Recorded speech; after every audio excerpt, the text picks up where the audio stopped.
Residual vegetation reveals what we often push aside. Our relationship with nature is not harmonious. It is fractured.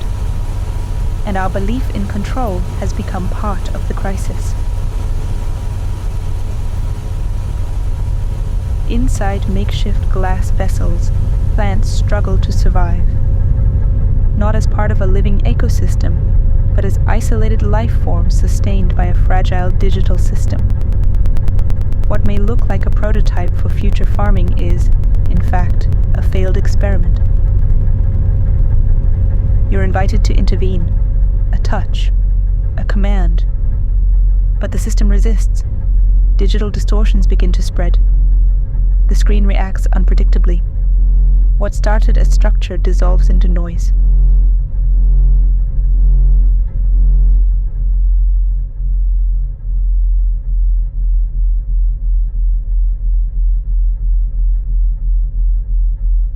A soundscape fills the space. The low hum of climate control systems, the soundtrack of a world trying to keep itself stable. But even this control breaks down. The noise bends, shifts, unsettles. You can hear the crisis.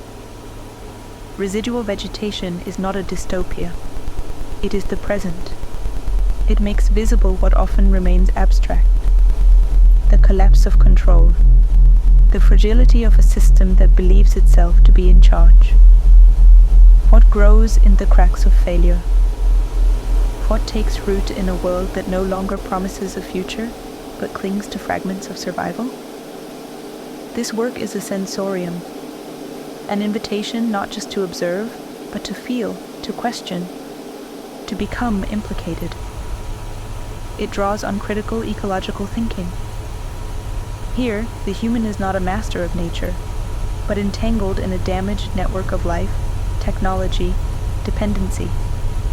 In a time when climate politics speaks in numbers, markets, and models, residual vegetation poses a simple, urgent question. What if life cannot be regulated? What if control itself has become the crisis? And what if our systems don't just fail at the edges, but precisely where it matters most?